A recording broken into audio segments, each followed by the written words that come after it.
Hello everyone, welcome to another Take a Peek episode. This week we are taking a peek at Dungeon of the Endless, an indie game developed by Amplitude Studios.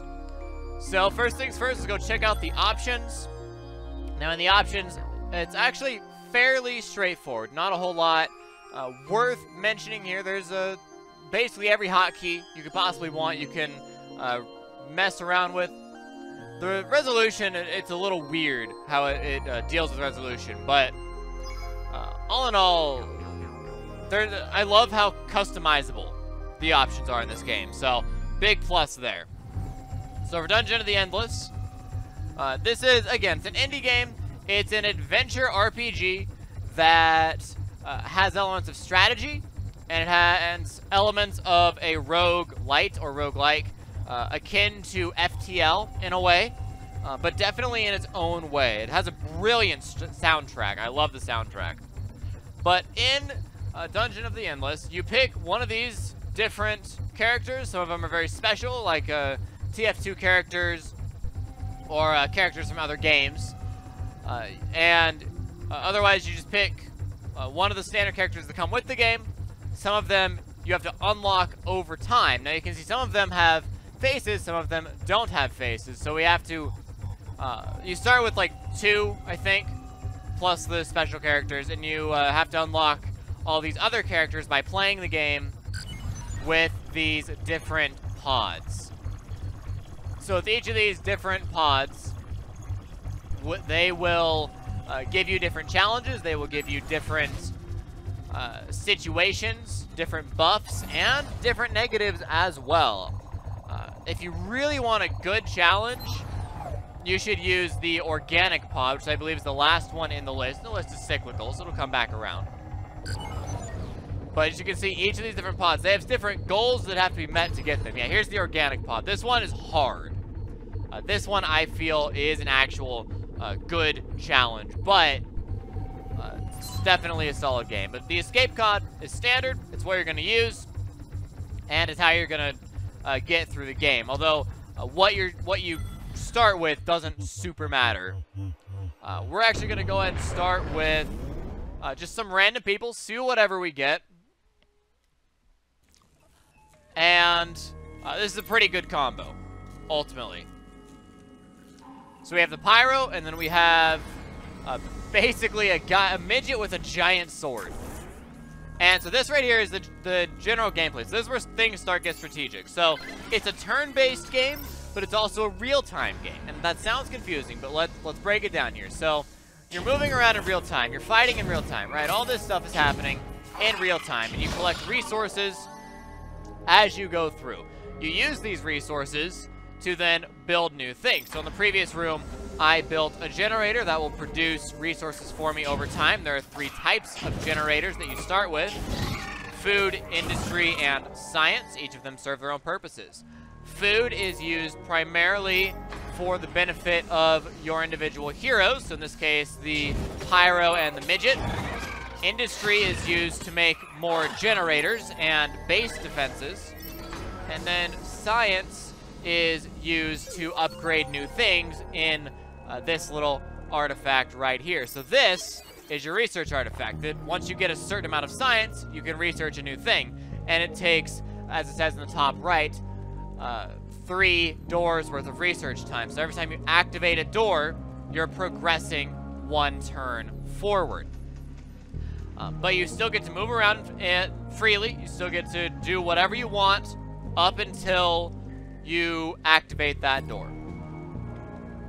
So with all of this set up in the way that it is, it lends itself to, at the very beginning, being a pretty chill game. On the first 2 to 3 floors, you want to accumulate as many resources as you possibly can, because it'll do you some good. The enemies that will spawn to attack are fairly weak.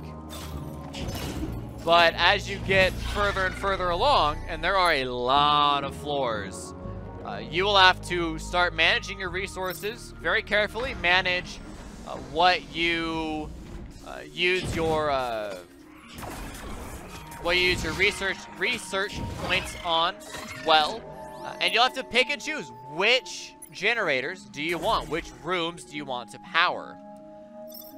So you can see in the very top there, it says 51, and a little circle with a whole bunch of highlighted boxes.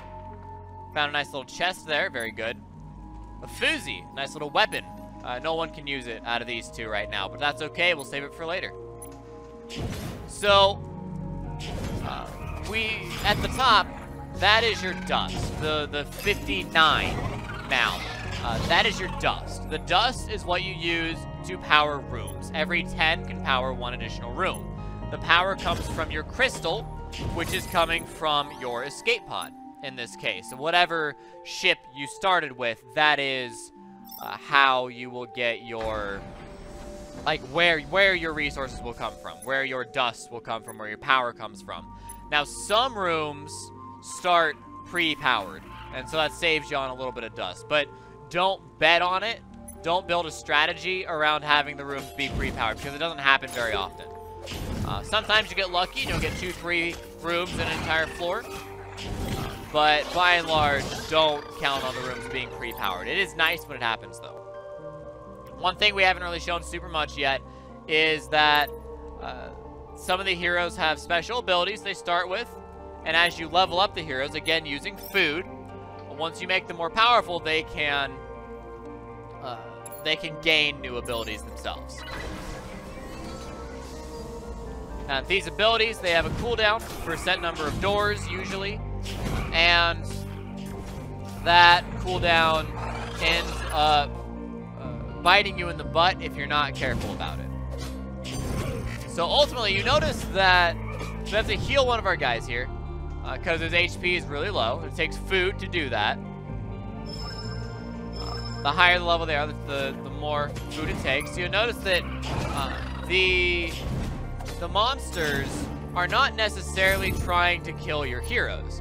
Some of them try to walk past your heroes or float on by. That's because they're trying to kill your crystal. The crystal is what you have to protect, and if you lose the crystal, you lose the game. So that's the big thing here. We'll go ahead and show the crystal mechanics in depth at the end of the level. Now we have enough science here. We could do some research. Each of them have their own little special bits. Almost all of those are base defenses. But the emergency generator is really awesome if you could use that.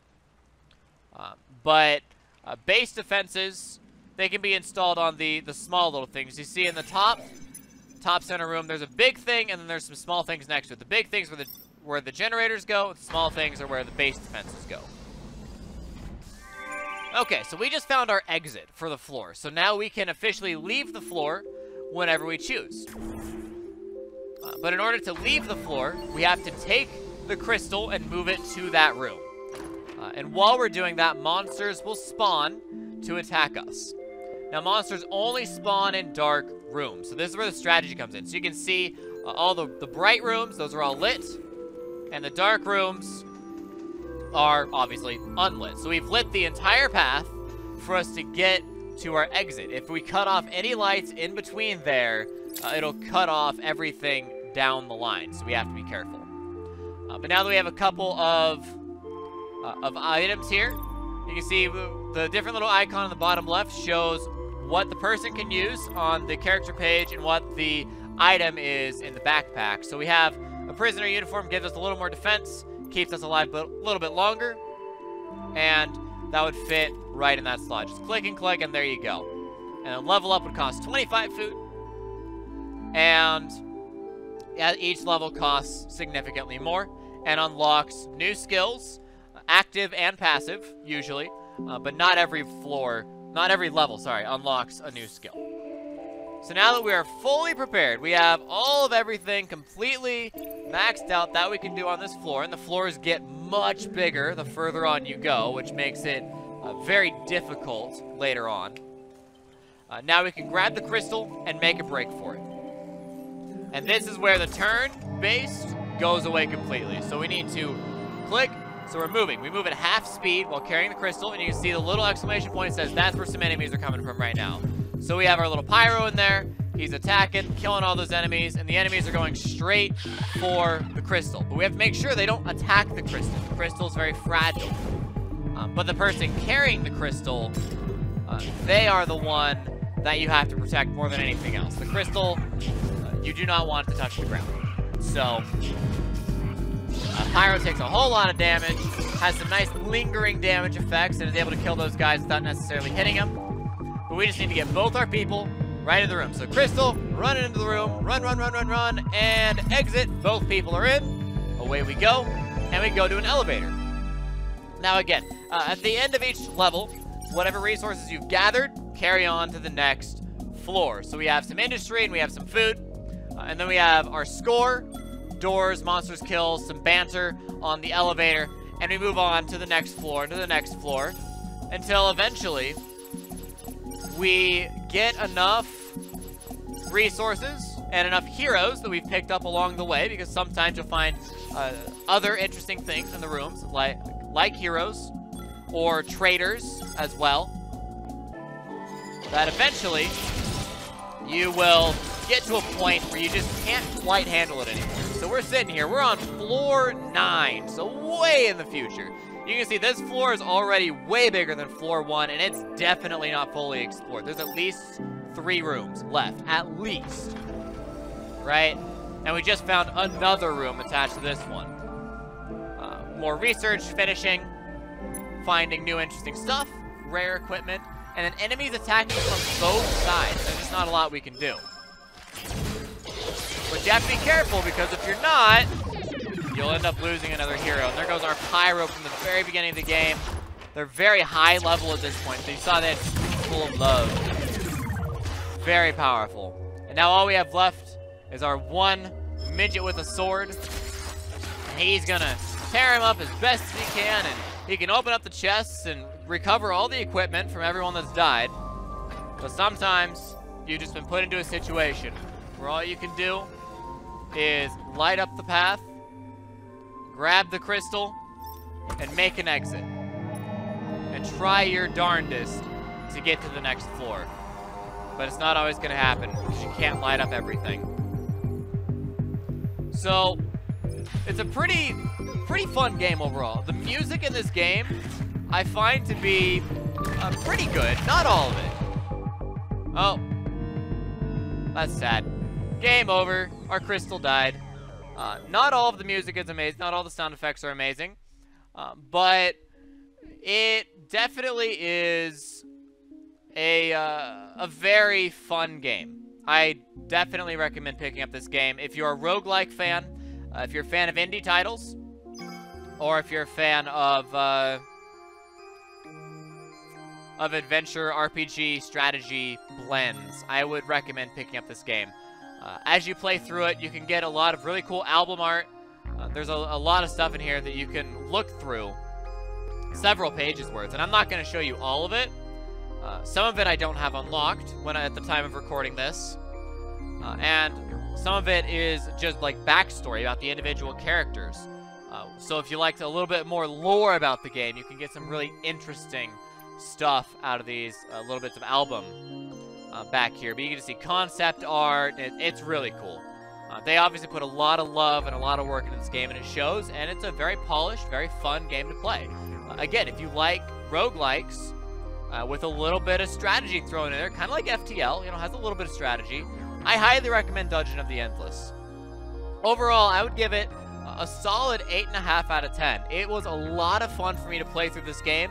I had a lot of fun making this recording, and what happens at the end of the game, how difficult it gets and whatnot, I certainly won't spoil, but you will feel good for having reached the end of the game. I can assure you of that. So, anyways, again, this is made by Amplitude. You can pick it up on Steam in the description down below.